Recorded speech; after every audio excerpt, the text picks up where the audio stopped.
2026년 1월 3일 새벽 미군 델타포스가 베네수엘라 대통령궁을 급습했습니다. 니콜라스 마두로는 침실에서 체포됐죠. 150대 이상의 항공기가 동원된 대규모 작전이었습니다. 남미 역사상 초유의 사태였습니다. 이 충격파는 남미 전역을 흔들었습니다. 각국 정부는 하나의 질문에 직면했죠.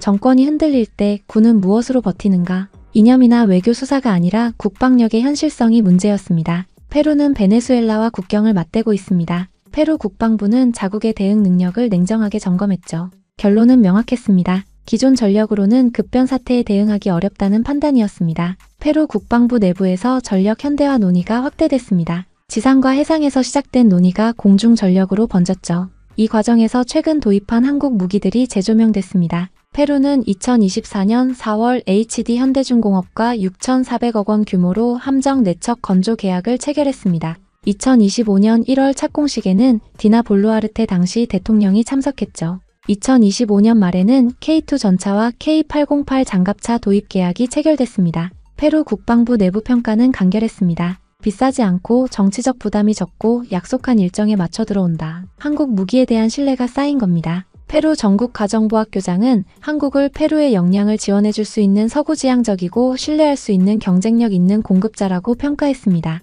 수사가 아니라 실제 계약으로 뒷받침된 평가였죠. 자연스럽게 차세대 전투기 논의 테이블에 KF-21이 올랐습니다. 페루는 노후화된 러시아제 전투기 교체를 위해 차세대 전투기 도입 사업을 추진 중이었습니다. 미국 기종은 정치 조건과 승인 리스크가 부담이었습니다. 유럽 기종은 가격과 유지비가 문제였죠. 페루 입장에서 KF-21은 가장 현실적인 계산이 가능한 전투기로 분류됐습니다. 카이는 2024년 9월 페루 정부에 KF-21의 추가 후보 포함을 제안했습니다. 2024년 11월에는 페루 국영항공정비회사 세만과 KF-21 부품 현지 공동생산 양해각서를 체결했죠. 페루가 KF-21에 관심을 보인다는 소식은 외교방산 루트를 통해 동남아로 전해졌습니다. 가장 민감하게 반응한 곳은 KF-21 공동개발국 인도네시아였습니다. 인도네시아 내부에서 불안감이 급속히 확산됐습니다. 설마 한국이 우리를 제쳐두고 다른 파트너를 택하는 건 아니냐는 우려였죠. 인도네시아는 2016년 KF-21 개발비의 20%인 1조 7천억 원을 2026년 6월까지 부담하기로 했습니다.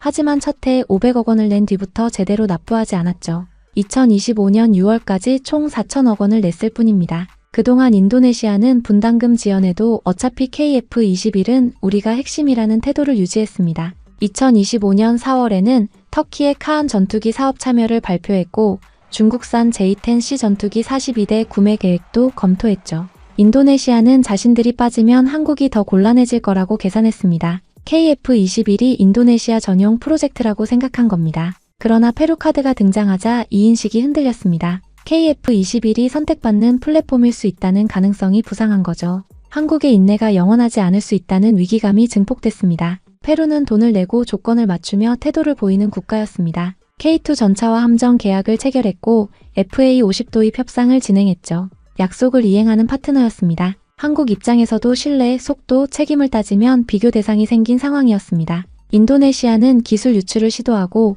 분담금을 지원하고 다른 전투기 사업에 관심을 보이는 파트너였죠. 이 대비는 인도네시아를 가장 불안하게 만드는 지점이었습니다. 페루의 관심 표명은 단순한 구매 검토가 아니라 KF-21 사업 구조 자체를 흔드는 변수로 작용했습니다. 나토 안보 전문가는 한국 방산의 강점은 정치적 조건 없이 빠른 납기를 보장한다는 점이라고 평가했습니다. 유럽 방산 애널리스트는 페루가 한국 무기를 선택한 건 성능과 가격의 균형 때문이라고 분석했죠. 버텨도 된다던 인도네시아의 계산은 혹시 밀릴 수 있다는 불안으로 전환됐습니다. 2025년 8월 인도네시아는 1,113억 원을 추가 납부했습니다. 2025년 6월 수정 계약 체결 직후였죠. 방위사업청 관계자는 계획대로 분담금 납부가 이뤄지면 양국 간 방산 협력이 다시 탄력을 받을 것이라고 밝혔습니다. 인도네시아 국방부는 KF-21 공동개발의 잔여 분담금 납부를 위한 행정 절차에 착수했다고 발표했죠. 페루는 결국 2025년 7월 스웨덴 사부의 그리펜 EF-24대를 35억 달러에 도입하기로 결정했습니다. KF-21은 아직 해외 수출 실적이 없고 2026년에서 2027년에야 한국 공군 실전 배치가 예정된 상황이었으니까요. 하지만 페루의 한국 방산 협력은 계속됐습니다. K2 전차, K808 장갑차, HD 현대 함정, FA50 협상까지 광범위한 협력이 진행됐죠. 페루는 2012년 KT-1 훈련기 20대를 현지 조립 생산한 경험이 있었습니다. 페루 공군 사령관 카를로스 엘리케 차베스 카테리아노는 2024년 8월 카이를 방문해 FA50을 직접 시승했습니다. 그리고 만족을 표했죠. 카이는 세만과 FA50 부품 공동 생산 양해 각서를 체결했습니다.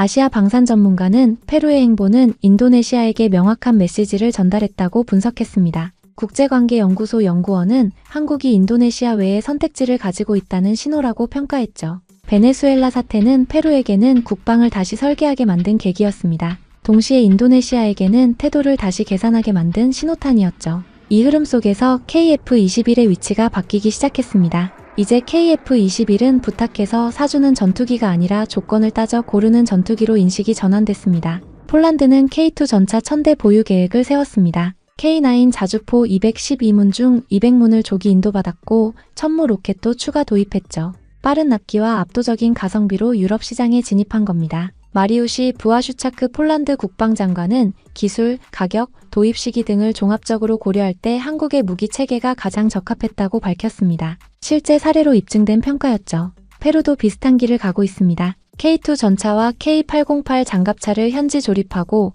FA50 부품을 공동 생산하며 장기적으로는 자체 방산 능력을 키우려는 계획입니다. 한국 방산의 남미 진출은 이제 시작입니다. 페루를 거점으로 칠레, 콜롬비아, 브라질 등으로 확대될 가능성이 큽니다. 베네수엘라 사태는 역설적으로 한국 무기에 대한 수요를 늘릴 겁니다. 남미 국가들은 미국에 전적으로 의존하기 부담스럽습니다. 베네수엘라 침공이 그 이유를 명확히 보여줬죠. 러시아나 중국 무기는 신뢰하기 어렵고 유럽 무기는 비싸고 납기가 느립니다. 한국 무기는 그 사이에 최적점을 찾았습니다. 성능은 서방 수준이고 가격은 합리적이며 납기는 빠르고 기술 이전과 현지 생산도 가능합니다. 이게 폴란드와 페루에서 통한 공식입니다. 인도네시아는 이 흐름을 읽어야 합니다. KF-21 공동개발 파트너라는 지위가 영원한 특권은 아닙니다. 한국은 다른 선택지를 찾고 있고 그 선택지들은 인도네시아보다 더 성실하고 신뢰할 만한 파트너들이죠. 2026년은 KF-21에게 중요한 해입니다. 한국 공군 실전 배치가 시작되고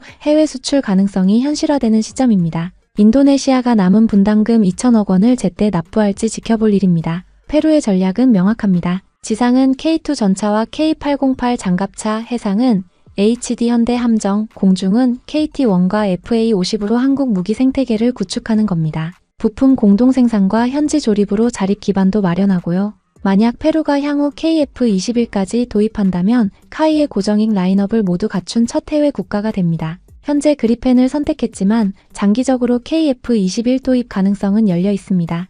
페루 육군 군수사령부 호르헤 크리스티안 아레발로 총사령관은 한국이 미국으로부터 에이브람스 기술을 이전받아 K1 전차를 개발한 것처럼 페루도 장기적인 연구와 산업협력을 통해 자체 전차 개발 기반을 다질 것이라고 밝혔습니다. 이 발언은 단순한 무기 구매를 넘어선 산업협력을 의미합니다. 한국의 방산 성장 모델을 벤치마킹하겠다는 거죠.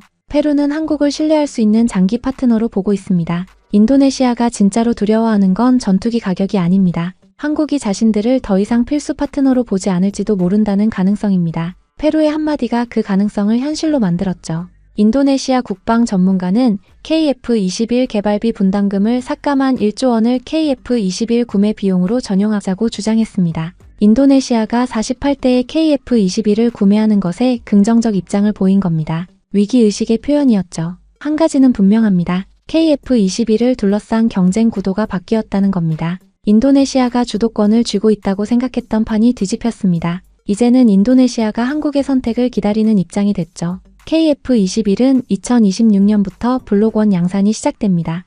2028년까지 블록 2 개량이 진행되고 2029년부터 2032년까지 80대가 추가 양산됩니다. 초음속 비행과 무장시험을 순조롭게 진행 중이죠. 해외 수출 실적이 없다는 약점도 시간이 해결할 겁니다. 이제 인도네시아가 선택할 차례입니다. 제대로 된 파트너가 되거나 아니면 밀려나거나 역사 속으로 사라지게 되겠죠.